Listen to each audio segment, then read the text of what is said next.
ওই যে প্রধানমন্ত্রী প্রধান কথা লেখা নেই বা মুখ্য কথা লেখা নেই, এটা কিন্তু এমনি ক্যাজুয়াল লেখা নেই বা আছে এইসব নয়। ওইটা করবার জন্য কিন্তু ভারতের 140 কোটি লোকের সমর্থন আছে ওই পার্টিকুলার শব্দটা ব্যবহার না করার জন্য। আপনাদের কত বড় আস্পর্ধা যে আপনারা ওই শব্দটাকে বাইরে থেকে আমদানি করছেন, মানে কনস্টিটিউশন বানাচ্ছেন, তখন তারা তো আপনাকে অ্যালাউ করেন এটা করতে। মানুষের বোকা পেয়েছেন তখন আপনার সবাই আর কি। অ্যাকচুয়ালি তাই আমরা বোকা তো বটেই। Disclaimer. The information provided by the speaker, presenter on the iDoc platform is for general informational purposes only. All information is provided in good faith. However, we make no representation or warranty of any kind, express or implied, regarding the accuracy, adequacy, validity, reliability, availability, or completeness of this information.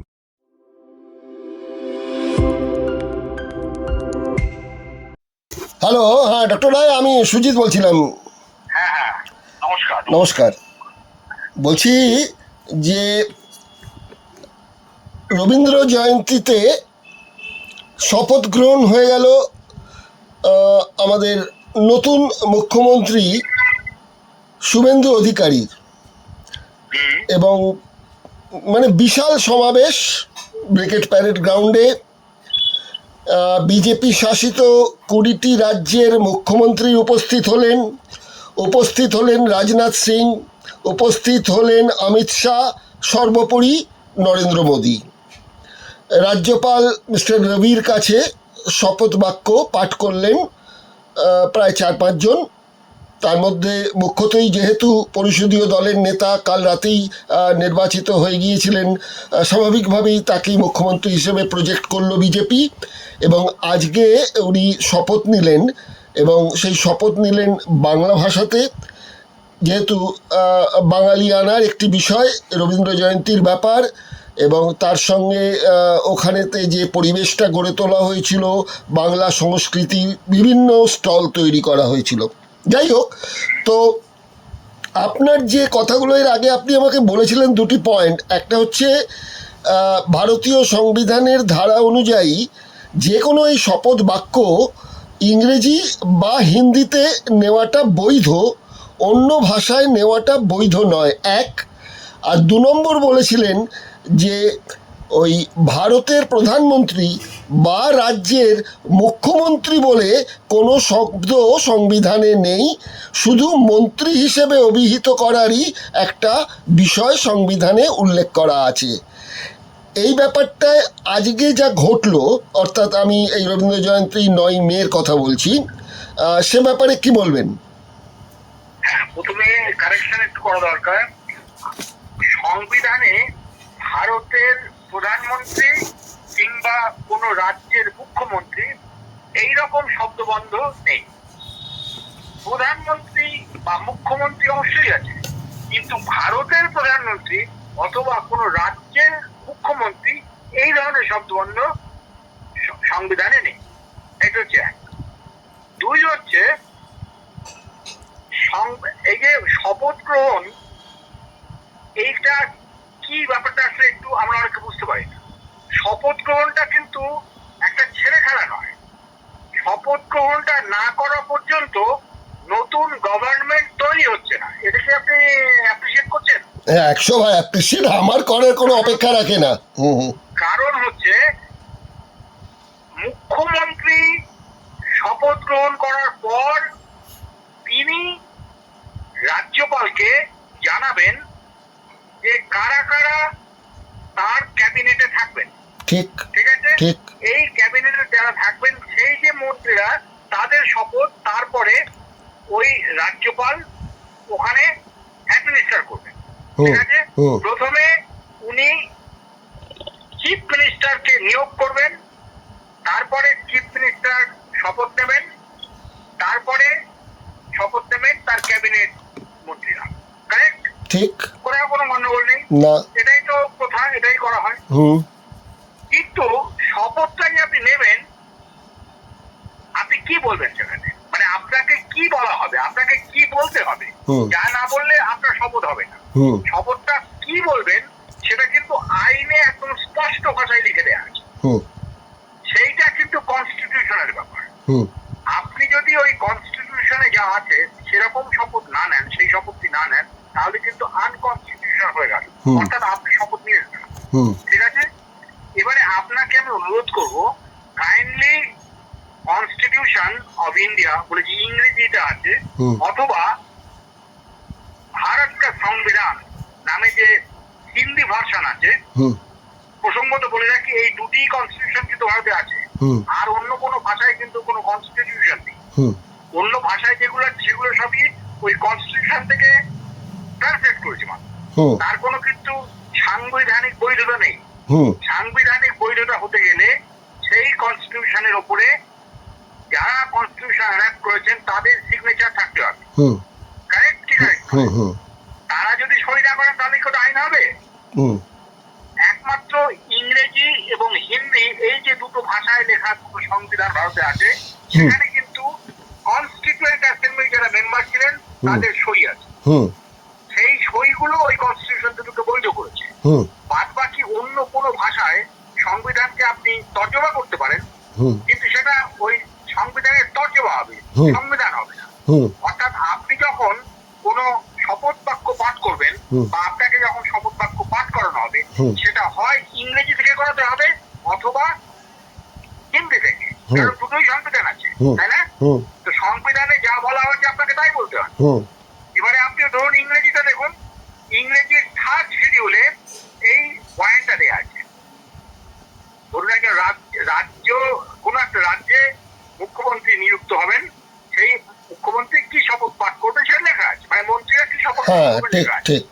3rd শিডিউলে আপনি যদি শপথ বাক্য কি হবে বা শপথের যে দুটো পার্ট আছে, একটা হচ্ছে ওথ অফ অফিস আর একটা হচ্ছে ওথ অফ সিক্রেসি, এই দুটোর মধ্যে না ইংরেজিতে না হিন্দিতে, যে দুটো বৈধ, যে দুটো আসলে কনস্টিটিউশন, কোথাও কিন্তু মন্ত্রী ছাড়া অন্য কোনো ভাবে আপনি শপথ দিতে পারেন না।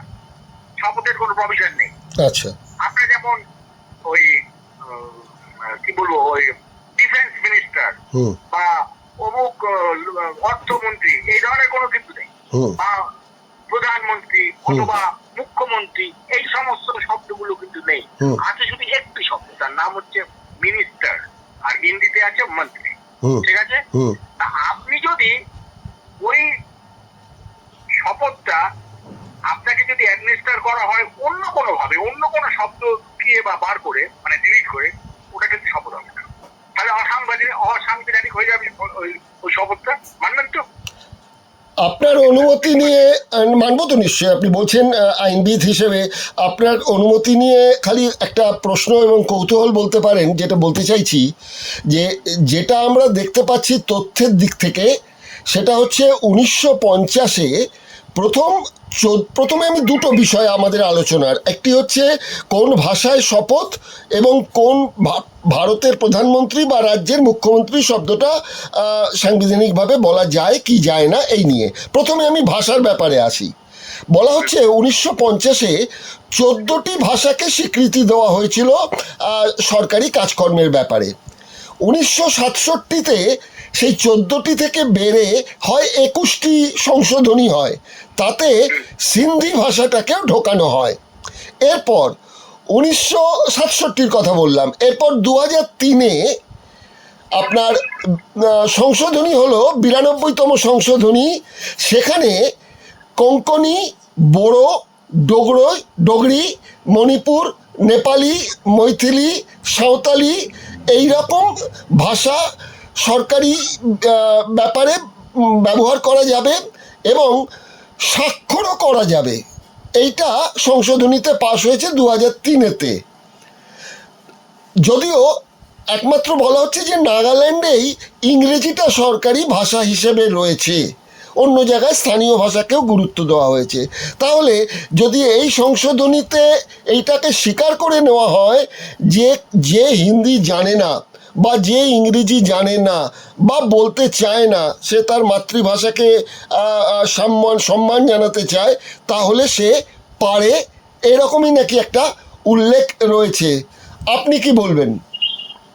আমি এক কথায় আপনাকে বলবো, সরকারি কাজে চিঠি লেখা বা সরকারি কোনো ভাবে কাউকে কিছু বলা, এগুলো আপনি যে ভাষায় করতে পারেন সেটা তো করা হলো, কিন্তু সংবিধানে দেওয়া শপথ আপনি অন্য কোনো ভাষায় নিতে পারেন না, কারণ সেটা সাংবিধানিক হচ্ছে না।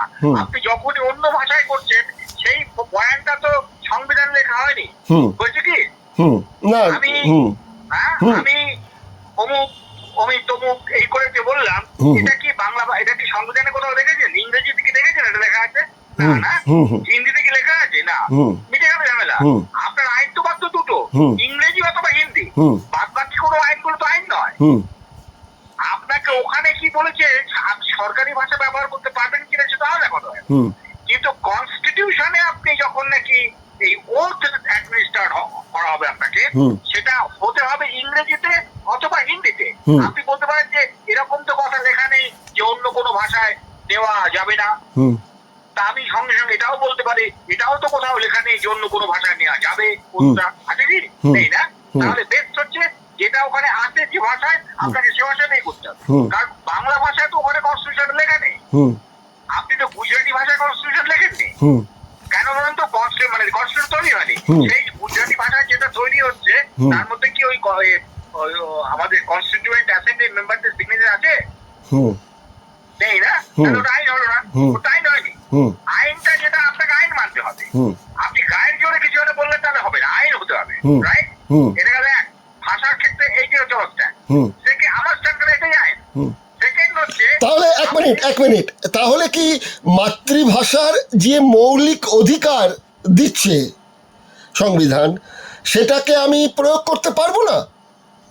মাতৃভাষার মৌলিক অধিকার মানে যার যেটা এরকম এরকম লুজ টক করে হবে না। না না আমি একজন না আমি আমি আমি আপনি বিষয়টা ভালো জানেন, আমি আপনাকে এটা জানতে চাইছি সাধারণ মানুষের তরফ থেকে।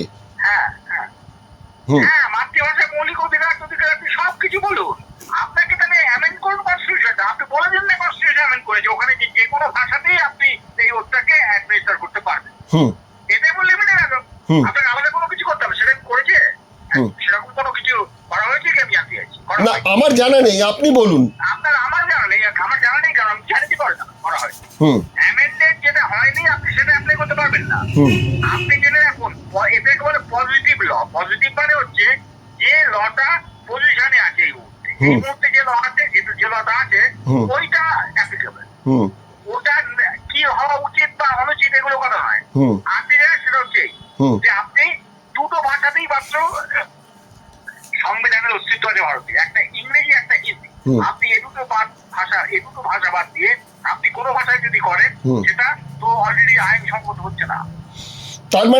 তার মানে আমি যেটা বললাম যে সংশোধনীগুলো পাশ করেছে 1950-এর পর থেকে 1967, 2003 এর পরবর্তী সময়তে, তাতে এরকম কোনো রকমই সংশোধনী হয়নি যে কেউ ইংরেজি বা হিন্দি ছাড়াও অন্য ভাষায় শপথ নিতে পারে।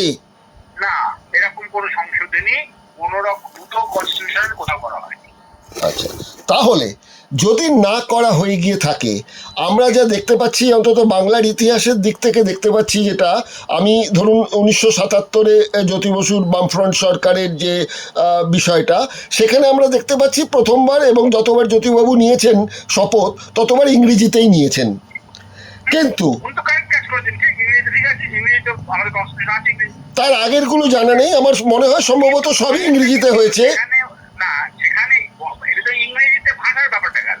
তিনি কি ওখানে মুখ্যমন্ত্রী মানে চিফ মিনিস্টার হিসেবে শপথ নিয়েছিলেন? আপনি কি ফাইন্ড আউট করেছেন? না, এরকম ফাইন্ড আউট করে সেই রেকর্ড, সেই যে আপনার আর্কাইভ, সেটা আমার কাছে এখনও সংগ্রহ করে উঠতে আমি পারিনি। তবে 2006-এ বুদ্ধদেব ভট্টাচার্য যখন পরবর্তী মুখ্যমন্ত্রী হয়ে এলেন, তিনি কিন্তু বাংলাতেই শপথ নিয়েছিলেন। বেশ ভালো কথা, কিন্তু উনি কি মুখ্যমন্ত্রী হিসেবে শপথ নিয়েছিলেন তো? সেইটারও মুখ্যমন্ত্রী বলেছেন না মন্ত্রী বলেছেন সেটা নেই। তবে এবার যে সকালবেলা রবীন্দ্র জয়ন্তীর দিন যে কজন শপথ নিলেন, একজন খালি আঞ্চলিক সাঁওতালি ভাষায় নিয়েছেন, বাকিরা সবাই বাংলা ভাষায় নিয়েছেন। এবং বাংলা ভাষায় যখন নিয়েছেন বাকিরা, মানে একমাত্র শুভেন্দু অধিকারী ছাড়া বাকিরা সবাই কিন্তু বলেছেন যে আমি মন্ত্রী হিসেবে শপথ নিচ্ছি, এটা বলেছেন মন্ত্রী হিসেবে। শুভেন্দু অধিকারীকে তিনি মানে তিনি যে ওখানে চিফ মিনিস্টার হিসেবে শপথ দিতে পারবেন কোথায় লেখা আছে? কিন্তু ওখানে উনি উচ্চারণ করেছেন আমি মুখ্যমন্ত্রী হিসেবে, এইটা উল্লেখ করেছেন। মুখ্যমন্ত্রী বলে কথা লেখা নেই না, ওখানে তো মন্ত্রী আছে। তার চেয়েও বড় কথা হচ্ছে এবারে কিরকম চেন রিয়াকশন হচ্ছে ভেবে দেখুন। Chain reaction. আপনি যে বলছেন উনি ছাড়া অন্যরা আঞ্চলিক ভাষায় কি যেন শপথ মন্ত্রী এসে বলে যাচ্ছে, তো আমি এতটুকু যাবো। এবং সকলেই মন্ত্রী হিসেবে বলেছেন, মন্ত্রী হিসেবে, কারণ এখনো তো দপ্তর বন্টন হয়নি। আমি বলছি অত দূরে আমি যাচ্ছি না, আমি আচ্ছা, প্রথম যাচ্ছি। আচ্ছা, আচ্ছা। তাহলে পুরো গভর্নমেন্টটা তৈরি হচ্ছে, কাউন্সিল অফ মিনিস্টার্সরা তৈরি হচ্ছে কিন্তু চিফ মিনিস্টারের মাধ্যমে। একদমই তাই, চিফ মিনিস্টারকে কিন্তু অ্যাপয়েন্টমেন্ট দিচ্ছেন, একদমই তাই, অ্যাপয়েন্টেড বাই দি গভর্নর। একদমই তাই। তা অ্যাপয়েন্টেড যিনি হচ্ছেন, সেই অ্যাপয়েন্টেড চিফ মিনিস্টার, তিনি চিফ মিনিস্টার হিসেবে শপথ কোথায় নেবেন, কিভাবে নেবেন? তাকে তো শপথ দিতে, প্রথম কথা হচ্ছে তাকে মিনিস্টার হতে হবে আগে, বুঝলেন? একদমই তাই, মিনিস্টার হওয়ার জন্য তাকে শপথ দিতে হবে। একদমই। তারপরে তিনি মিনিস্টার যদি হন, তখন তো চিফ মিনিস্টার তাকে যেহেতু অ্যাপয়েন্টেড হয়ে গেলেন তিনি, এবার তিনি সেই তালিকাটি দেবেন, যে তালিকার ভিত্তিতে গভর্নর বাকি মিনিস্টারদের অ্যাপয়েন্টমেন্ট দেবেন। হ্যাঁ, ঠিক আছে, তাদের অ্যাপয়েন্টমেন্ট ভুল বললাম, তাদের ওই ওথ অ্যাডমিনিস্টার করবেন, ঠিক আছে, তার মানে অ্যাপয়েন্টমেন্ট একই করবে। হ্যাঁ, এবার বক্তব্য হচ্ছে, যদি চিফ মিনিস্টারের ওথটা ইনভ্যালিড হয়ে যায়, মানে নট আনকনস্টিটিউশনাল হয়, তাহলে তিনি তো আর কোনো লিস্ট দিতে পারবেন না, পারবেন কি? তিনি চিফ মিনিস্টার নন, ঠিক?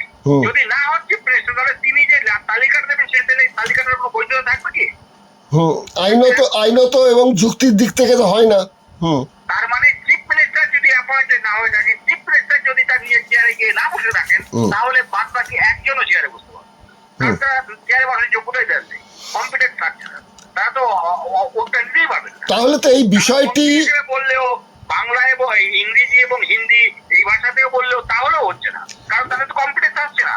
কম্পিটেন্স থাকবে তখন যখন চিফ মিনিস্টার তাদের নামগুলো তাদের লিস্ট হিসেবে গভর্নরকে জানাবেন যে আমি এদের ক্যাবিনেটে দেখতে চাই, কাইন্ডলি এদের আপনারা অ্যাডমিনিস্টার করুন। কারণ গভর্নর কিন্তু অ্যাপয়েন্টিং অথরিটি, ওই মিনিস্টারকেও কিন্তু গভর্নরই যদি অ্যাপয়েন্ট করে, যদি ওর না অ্যাডমিনিস্টার করেন, উনি কিন্তু মিনিস্টার হিসেবে বসতে পারবেন না। তাহলে এই বিষয়টি আমরা দেখতে পাচ্ছি বুদ্ধদেব ভট্টাচার্য বাংলায় নিয়েছেন, এবং খুব সম্ভবত মুখ্যমন্ত্রী হয়তো বলেছেন, আমাকে এখন বলতে পারছি না, এবং মমতা বন্দ্যোপাধ্যায়ও বলেছেন মুখ্যমন্ত্রী রূপে, সেটার কিছু এভিডেন্স আছে, পশ্চিমবঙ্গের মুখ্যমন্ত্রী এটা বলেছেন। এবং আজকেও মন্ত্রী হিসেবে শপথ নেওয়ার কথা যেখানে, সেখানেও একমাত্র শুভেন্দু অধিকারী বলেছেন আমি মুখ্যমন্ত্রী রূপে, এই শব্দটা ব্যবহার করেছেন। উনি বললেন বাদ বাকি ক্যাবিনেটটা ইনভ্যালিড হয়ে গেল। যদি স্ট্রিক্টলি আপনি আইন মেনে চলেন, যদি রুল অফ ল থেকে থাকে ভারতবর্ষে, তাহলে এটা হতে হবে। আচ্ছা, আচ্ছা, আচ্ছা, ইন্ডিকেট করছে রুল অফ ল নেই। আচ্ছা, কোথায় ল? হ্যাঁ, আমরা কনস্টিটিউশনের মোটা মোটা বই ঘাড়ে করে নিয়ে যাচ্ছি কেন? কিছু মনে করবেন না আমি এরকম মূর্তি দোকানে কথা বলছি না, ঠিক আছে, ঠিক আছে। তাহলে আজকে এটা রাজ্যপালের সামনে হলো ঘটনাটা। রাজ্যপাল শুধু আমি এই শব্দটা ব্যবহার করলেন, আগে লাইন টু লাইন হতো, আমি শুনেছি এর আগের অনেকবার, বেশ কিছুদিন যাবত আর তিনি খালি প্রথম শব্দটা ব্যবহার করেন, বাকিগুলো আর রাজ্যপাল পড়েন না, মানে একই একঘেয়েমি এসে যাবে বলে সময় লাগবে বেশি, সেই জন্য বাকিটুকু পড়ে দেন। এটা একটা প্রথা হয়ে গেছে। যাই হোক, এই যে প্রথা, এইখানে একটুখানি মুশকিলটাও দাঁড়াচ্ছে, এই যে গভর্নর যখন উনি দিচ্ছেন অ্যাডমিনিস্টার করাচ্ছেন, তার কাছে তো ওই লেখাটা আছে, হ্যাঁ, তাই না? সেখানে তো দেখতে পাচ্ছেন মুখ্যমন্ত্রী হিসেবে বলছেন উনি, হ্যাঁ, তো তার তো সেখানেই অবজেকশন দেওয়া উচিত ছিল। হ্যাঁ, অবজেকশন উনি তো কারেক্ট করে দেবেন, এটা হবে না, হ্যাঁ, এটা মন্ত্রী হিসেবে হতে হবে, মুখ্যমন্ত্রী কোন তো প্রভিশন নেই হ্যাঁ, হতে হয়। হ্যাঁ। তার মানে লজিক্যাল নাকি বলুন? তার মানে আইন একটা জায়গায়, আরেকটা জায়গায় হয়ে যাচ্ছে প্রথা, মানে আইনের চেয়ে প্রথাটা বেশি গুরুত্ব পাচ্ছে। আইনকে ভেঙে আপনি প্রথা বানাতে পারবেন না। প্রথা মানে কি? যেখানে আইন নেই সেটাকে তখন প্রথা হয়, বুঝেছেন? আমি এবার আপনাকে এটা বলি, বহু বছর ধরে ভারতবর্ষে ছিল, মানে বিশেষ করে বাংলার দিকে ছিল সতীদাহ প্রথা, তাই না? এটা প্রথা ছিল, কারণ ও আবার কোনো আইন ছিল না, বুঝেছেন? কিন্তু ওই বহু বছর ধরে চলছে চলছে চলছে, তারপর যখনই আইন করে দেওয়া হলো, সতীদাহ প্রথা বন্ধ হলো, তারপর থেকে কিন্তু তার প্রথা থাকছে না। আইন যদি থাকে তখন প্রথা চলবে না, প্রথা থাকবে তখন যখন আইন নেই। এখানে তো পরিষ্কার আইন বলা আছে, আইনে তো দেওয়া আছে, কনস্টিটিউশনে বলা আছে এক্স্যাক্টলি আপনি কি ফল করতে দেবেন। আপনি তারপরে সেখানে তো আপনার কোনো মাতব্বরি চলবে না, আপনি কিভাবে করছেন এটা? তার মানে এর আগে একই করে দেন। এর আগে আপনার সঙ্গে যখন কথা বলেছি তখন আপনি একটি শব্দ ব্যবহার করেছিলেন যে আইন তো নিজে সেটাকে প্রয়োগ করতে পারে না, প্রশাসন প্রয়োগ করায় আইনটাকে, এটা দায়িত্ব। এনফোর্স করতে হবে, Enforce করতে হবে। এনফোর্সমেন্ট এজেন্সি থাকবে। তাহলে তো এরাই এনফোর্সমেন্ট এজেন্সি। তাহলে তারা করছেন না কেন? হ্যাঁ, এটা তো তাহলে প্রধানমন্ত্রীর ক্ষেত্রেও আমরা দেখেছি, যা রেকর্ডেড আছে সেখানেও তিনি বলেছেন আমি প্রধানমন্ত্রী রূপে শপথ নিলাম। একদম বিহারের ক্ষেত্রেও দেখেছি। আনকনস্টিটিউশনাল ছিল, ওর আনকনস্টিটিউশনাল মানেই হচ্ছে তার মানে তিনি প্রধানমন্ত্রীর শপথ নেননি। প্রধানমন্ত্রীর শপথ না নিলে উনি তো মানে মন্ত্রীর শপথ উনি নেননি, হ্যাঁ। মন্ত্রী হিসেবে শপথ নেননি, হ্যাঁ। ফলে তিনি তো মন্ত্রী হতে পারেননি। মন্ত্রীর চেয়ারে তিনি তো বসতেই পারেননি। মন্ত্রীর চেয়ারে যদি না বসে থাকেন তাহলে তিনি চিফ প্রাইম মিনিস্টার কি করে হলেন? তাহলে প্রাইম মিনিস্টার যদি না হয়ে থাকেন তিনি তার ক্যাবিনেটের নাম বা কি করে নামের লিস্টটা রাষ্ট্রপতির কাছে কি করে পাঠালেন? এ ব্যাপার নিয়ে আপনার কাছে কয়েকদিন আগে একটা ভিডিও সাক্ষাৎকার নিয়েছিলাম, সেখানে অনেকে মন্তব্য করেছেন এবং আমাকে অনেকে ব্যক্তিগতভাবে জানতে চেয়েছেন অনেকে, আবার অনেকে একটু আক্রমণাত্মক ভাষায়ও বলেছেন যে আপনারা এসব আজগুবি কথা কোথা থেকে খুঁজে পান। এই কথাগুলো আজগুবি কথাগুলো যে আজগুবি হয় সেটার জন্য অনুরোধ করছি আপনারা কাইন্ডলি একটুখানি থার্ড শিডিউলটা দেখুন। কনস্টিটিউশন অফ ইন্ডিয়া বা ভারতের সংবিধান তার যে থার্ড শিডিউল আছে সেখানে দেখুন পরিষ্কার কি লেখা আছে। হিন্দিতে প্রধানমন্ত্রী শপথ নিয়েছিলেন, তিনি বলেছিলেন संघ का प्रधानमंत्री का रूप में, কিন্তু পরিষ্কার লেখা আছে ওখানে संघ का मंत्री का रूप में, একদম পরিষ্কার বলে দিচ্ছে। এই প্রধান শব্দটা কোথা থেকে আমদানি হলো? যেই না আমদানি হলো অলরেডি তো ভয় ছিল, আপনার তো এটা শুট হয়নি। তাহলে তো যদি না হয়ে থাকে আপনাকে মানতে হবে তার পরবর্তী ঘটনাগুলো কোনটাই ঘটেনি। তাহলে আমাদের রাজ্যের ক্ষেত্রে বলতে হয় বুদ্ধদেব ভট্টাচার্যের সরকার, পরবর্তীকালে মমতা বন্দ্যোপাধ্যায়ের সরকার এবং সদ্য গঠিত বিজেপি যে সরকার, এইগুলো আইনতভাবে তাহলে অবৈধ। আপনি কনস্টিটিউশনের দিকে তাকালেই দেখতে পারবেন এর কোনো বৈধ থাকতে পারে না কনস্টিটিউশন। আপনি যদি কনস্টিটিউশনকে আদৌ শ্রদ্ধা করেন, মুখে কনস্টিটিউশন বাঁচাও অমুক করো তমুক করো বলে যাচ্ছেন, ওদিকে কনস্টিটিউশনে আপনি কোনো ধার যাচ্ছেন না, এটা কি ধরনের বিচারিত হচ্ছে আপনাদের? হয় একটা কনস্টিটিউশন মানবেন অথবা মানবেন না। আপনি দেখতে পাচ্ছেন না কি লেখা আছে? প্রধানমন্ত্রী বলে কোনো শপথ আছে কি? না, এটা তো প্রধানমন্ত্রী না, শুধু মন্ত্রী। মানে কনস্টিটিউশন মেকার।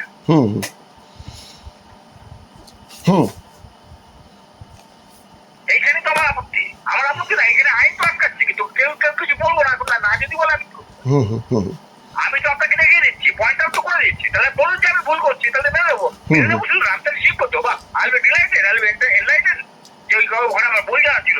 তা আমাকে এইটা কেন বলছেন না? গালাগালি দিতে তো পারে, ওটা তো মানে হলো না কোনো। কিন্তু আপনি তো আমাকে বলবেন যে এই কারণে আপনি ভুল, আমি ভুল, তাহলে তো আমি খুব আপনার কৃতজ্ঞ থাকবো আপনার কাছে। বলুন, আমি তো একটা বড় একটা কথা বলছি, তাই না? কথাটা খুব ছোট নয় কিন্তু ইমপ্লিকেশনটা বুঝতে পেরেছেন তো কি বলতে চাইছি? হ্যাঁ, নিশ্চয়ই। তাহলে এত বড় যখন ঘটনাটা, তাহলে ভারতবর্ষে এত বিরাট বিরাট যে আইনজীবী আছেন তারা কেন কিছু কমেন্ট করছেন?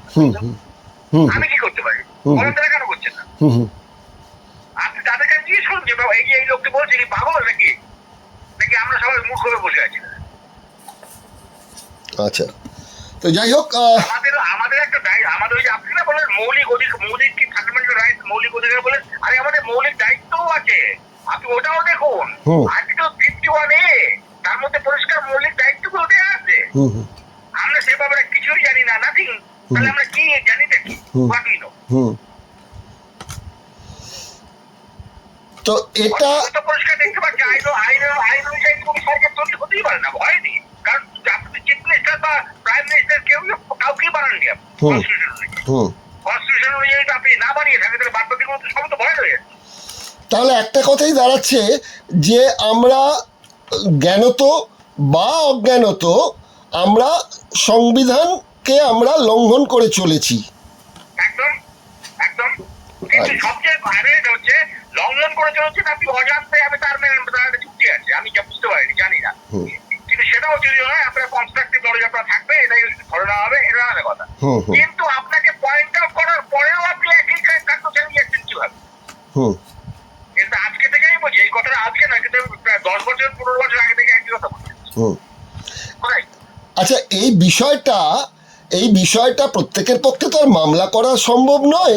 মামলা করতে পারেন নেতারা, এই কিংবা যারা সমাজকর্মী আছেন তারা করতে পারেন।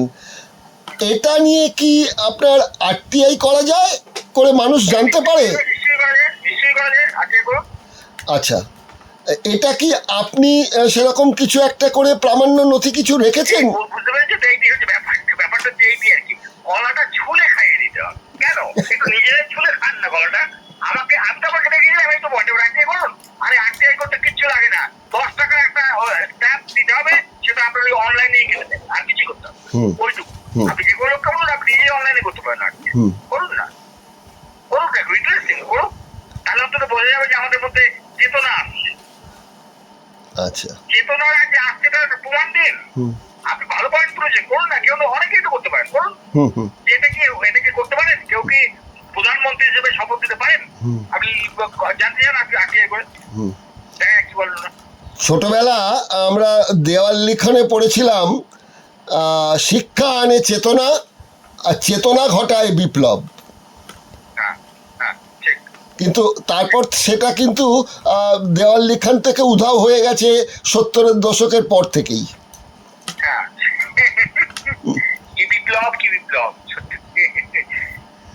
যাই হোক, হাসির ব্যাপার না, ব্যাপারটা কিন্তু খুব সিরিয়াস। তাই তো আপনি ওই যে কনস্টিটিউশনকে আমরা বুঝতেই পারছি না, কনস্টিটিউশন কথাটা মানেটা কি।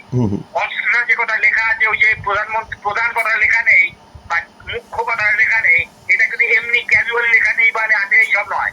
ওইটা করবার জন্য কিন্তু ভারতের 140 কোটি লোকের সমর্থন আছে ওই পার্টিকুলার শব্দটা ব্যবহার না করার জন্য।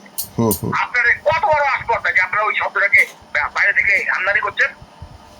ভারতবর্ষের মানুষ তো যখন কনস্টিটিউশন মানে কনস্টিটিউশন বানাচ্ছেন, তখন তারা তো আপনাকে অ্যালাউ করেন এটা করতে। মানুষের বোকা পেয়েছেন তখন আপনারা সবাই, আর কি। অ্যাকচুয়ালি তাই, আমরা বোকা তো বটেই। ঠিক।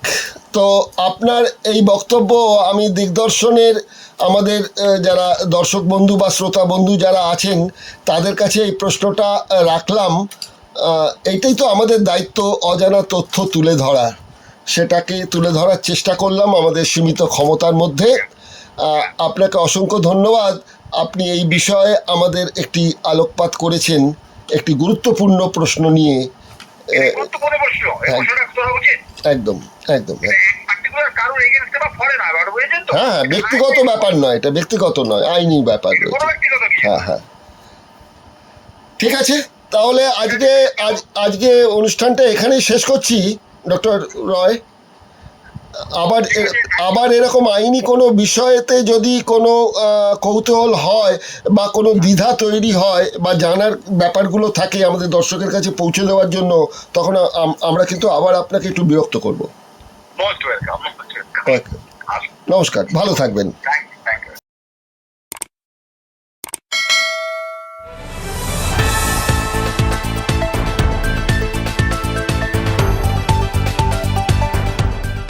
রংহীন সংবাদ আর অজানা তথ্যের জন্য দেখুন দিগদর্শন, 10-এর পাশে, দেশের সাথে।